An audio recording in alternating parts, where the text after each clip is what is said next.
গ্লাসগুলো তো অরিজিনাল আছে, সামনে পিছনে সব, শুধু সামনে পিছনে না, গাড়ির চতুর সাইডে সব গ্লাস অরিজিনাল। এই যে স্টিকার আছে ভিউয়ার্স। কন্ডিশনটা দেখি, এই হচ্ছে লাইটের কন্ডিশন। ভাই লাইটগুলো তো অরিজিনাল আছে না? গাড়ির সাথে লাইট সব। ভিউয়ার্স এই হচ্ছে এলিয়নের ইঞ্জিন রুম। ভাই এটা তো এখনো হিটপ্রুফ অরিজিনালটাই আছে নাকি? একদম অরিজিনাল। আসসালামু আলাইকুম রাসেল ভাই, ভালো আছেন? আলহামদুলিল্লাহ, কেমন আছেন সবাই? আলহামদুলিল্লাহ। আজকে আমাদের ভিউয়ারদের জন্য কি গাড়ি নিয়ে আসছেন ভাই? আমরা নিয়ে আসছি ভিউয়ারদের জন্য তেলের গাড়ি এলিয়ন। যারা অকটেন ড্রাইভ গাড়ি খুঁজতেছে, তেলের গাড়ি বলছে মানে এই শেপের গাড়ি খুঁজেও পাই না, এরকম একটা গাড়ি। এটা খুবই ফ্রেশ, খুবই চমৎকার একটা গাড়ি। এটা ভাই এটা তো অরিজিনাল অকটেনের গাড়ি নাকি? অরিজিনাল অকটেনের গাড়ি। মানে এটা অনেকেই চিন্তা করবে যে এই গাড়ি এখনো অকটেন কিভাবে থাকে, মানে এই গাড়ি ফার্স্ট পার্টি মালিক এখনো, আর যেহেতু ফার্স্ট ইউজার। হ্যাঁ, তার মানে অকটেনের গাড়ি, ইঞ্জিনও ভালো আছে। জি জি।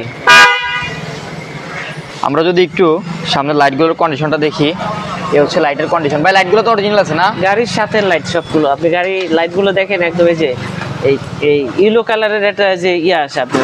আর গাড়ি তো ভাই একদম অরিজিনাল কালারই আছে, একদম অরিজিনাল কালার আছে, টাচ আপ হইছে। আপনি একবার টাচ আপ হইছে, ফুল গাড়ি যেহেতু অনেক আগের গাড়ি। আর লাইটগুলো দেখেন আপনি, সামনে লাইটগুলো যা আছে, সামনে শো, সামনে লাইট, মানে সব একদম অরিজিনাল গাড়ির সাথে। চাকাগুলোর অবস্থা কি অবস্থা আছে ভাই? মানে এই চাকা আমরা সামনে দুইটা আমরা চেঞ্জ করে দেবো কাস্টমারে, যারা আসবে সামনে চাকা ভালো আছে, তারপর আমরা কাস্টমারে বলে দিচ্ছি গাড়ি আসলে আমরা টায়ার ডোনার চেঞ্জ করবো। আর গাড়ি আনা হয়েছে আমাদের গতকালকে, আমরা এখনো গাড়িতে কোনো কিছু করিনি, ওয়াশ পলিশও করা হয়নি, কাজের সবকিছু বাকি আছে, যেমন ওয়াশ, সিট কভার, এগুলো আমরা সবকিছু কাস্টমারের চাহিদা মতো আমরা কাজ করে দিই। আমরা র কন্ডিশনে আপনাদেরকে গাড়ির ভিডিওটা দেখাচ্ছি, যা আনছি সেম এভাবেই দেখাচ্ছি গাড়ি। ভাই সামনের পিছনের গ্লাসগুলো তো অরিজিনাল আছে, সামনে পিছনে সব, শুধু সামনে পিছনে না, গাড়ির চতুর সাইডে সব গ্লাস অরিজিনাল। এই যে স্টিকার আছে ভিউয়ার্স অরিজিনাল গাড়ির। আমরা ব্যাকডালাটা দেখাই দিই, মানে তেলের গাড়ি কিভাবে বুঝবে ভিউয়ার্স। যেহেতু অকটেনের গাড়ি, ইঞ্জিনও পাচ্ছেন ভালো। এই হচ্ছে লাইটের কন্ডিশন। জি, একদম ফ্রেশ অরিজিনাল। কিন্তু লাইট দেখলে অনেকে ভাবে যে নতুন লাইট লাগানো, এটা কিন্তু অরিজিনাল লাইট। অরিজিনাল লাইট নাকি? হ্যাঁ দেখেন, অরিজিনালে যে কইটো লেখা আছে। জি, এটা অরিজিনাল লাইট, এটা গাড়ির সাথে। আমরা একদম কম। ভিতরের সাইডটা একটু দেখি, ভিতরে পাচ্ছেন প্রচুর পরিমাণে স্পেস।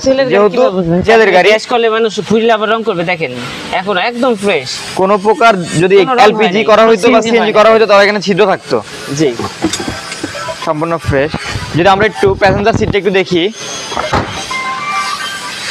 যেহেতু র কন্ডিশনে দেখাচ্ছি, এই হচ্ছে গাড়ির কন্ডিশন। এখনো কোনো প্রকার ওয়াশ পলিশ করা হয় নাই, তাই সিট একটু ময়লা আছে।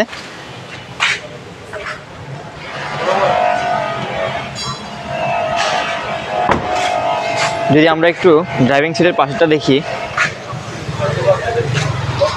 ভাই যেভাবে অ্যান্ড্রয়েড প্লেয়ারটা আসছে এইভাবেই তো আছে নাকি? অরিজিনালটা এইভাবে জাপানি যা আছে সব জাপানি। গাড়ির সাথে স্টিয়ারিং, মানে কোনো কিছু চেঞ্জ নাই গাড়িতে। বেশি তো ঠান্ডা হয় নাকি? একদম বরফের মতো ঠান্ডা গাড়িতে। কোনো প্রকার অ্যাক্সিডেন্ট হিস্টরি মাইট তো নাই ভাই? হিস্টরি কোনো রকম গাড়িতে কোনো মাইট কোথাও কিচ্ছু নাই। অরিজিনাল কালার আছে এখনো, যে আমরা যা বলতেছি, মানে কাস্টমারে বলে অনেকে অবিশ্বাস করে, মানে গাড়ির কালার এখনো অরিজিনাল আছে, একদম চকেন গাড়ি। টাচআপ হইছে, টাচআপ হইছে, এখন ওয়াশ পলিশও করা নাই, তারপরে এত চকচক করতেছে। ওয়াশ পলিশ করা হলে গাড়িটা আরো অনেক সুন্দর হবে, নতুনের মতো দেখতে মনে হবে। কম দামের ভিতরে এই গাড়িটা দিয়ে দেওয়া হবে আজকে। যদি আমরা একটু ইঞ্জিন রুমটা দেখি,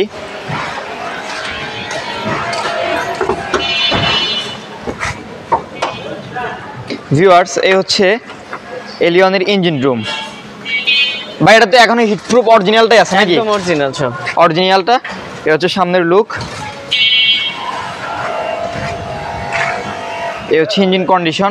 যেহেতু অকটেনের গাড়ি, ইঞ্জিনটা ভালো পাচ্ছেন। অকটেন ড্রাইভ, একদম ফুল ফ্রেশ গাড়ির সাথে ইঞ্জিন। এটা গাড়ির সাথে যা আছে, যা পাইতেছেন সব গাড়ি, সব স্টক গাড়ি নাকি ভাই? স্টক সব। ব্যাটার মডেল আর রেজিস্ট্রেশনটা? এটার মডেল হচ্ছে 2005 এর মডেল, 2008 এর রেজিস্ট্রেশন। ভাই এটা কত হাজার কিলো মাইলেজ চলছে? এটা মাইলেজ অনলি 65,000 কিলোমিটার মাইলেজ। তার মানে একদম রিকন্ডিশনের মতোই ছোঁয়া পাচ্ছে। রিকন্ডিশন গাড়ি বললেই চলে, একদম রিকন্ডিশন, মানে 5 এর মডেল রিকন্ডিশন গাড়ি, নতুন গাড়ি। ভাই এটার দাম যাচ্ছেন কত টাকা? আমরা কাস্টমারের জন্য একদম সর্বনিম্ন যে দাম, ইনশাআল্লাহ এই দামের ভিতরে আমরা গাড়ি সেল করার চেষ্টা করব। তো আমরা যা বলে দেবো, কাস্টমার আসলে ইনশাআল্লাহ আমরা আরো কিছু অনার করে দেব। আর ভাই আপনাদের কাছ থেকে তো একদিনের ভিতরে মালিকানা হস্তান্তর করা যাবে? একদিনের ভিতরে মালিকানা পাবে, এবং কি আরেকটা কাস্টমারের ভালো একটা পার্সোনালি একটা সার্ভিসিং ফ্রি পাবে আমাদের কাছে, মাস্টার সার্ভিসিং, যেটা এটা প্রপারলি ফ্রি পাবে কাস্টমার। গাড়ি তো ফার্স্ট পার্টি ইউজারের গাড়ি নাকি? ইউজার। এই গাড়ির দাম যাচ্ছেন তাহলে কত টাকা ভাই? এটা আমরা গাড়ির দাম চাচ্ছি 13,80,000, আসলে অবশ্যই কিছু কমাই দেওয়া যাবে। আপনাদের শোরুমের অ্যাড্রেসটা বলে দেন। এটা বাড়িধারা যে road number 18, plot number 4, Rasel enterprise. যারা বলেই চিনে বলে দেখে একদম খুবই সহজ ভাইদের অ্যাড্রেসটা, যারা এই গাড়ি নিয়ে যাচ্ছেন এই রিজনেবল প্রাইসে কোথাও পাবেন এই গাড়ি, একদম রিজনেবল প্রাইস, আরো সবকিছু অরিজিনাল আর পাচ্ছেন। সব অরিজিনাল গাড়ির সাথে, তেলের গাড়ি। জি, ভিডিওর নিচে দেওয়া নাম্বারে যোগাযোগ করে রাসেল ভাইয়ের সাথে যোগাযোগ করে গাড়ি আছে কিনা জেনে গাড়ি আসেন, দেখেন, পছন্দ হবে, পছন্দ হওয়ার মতোই গাড়ি। আজকের ভিডিওটি এই পর্যন্তই, ভালো থাকবেন, আসসালামু আলাইকুম।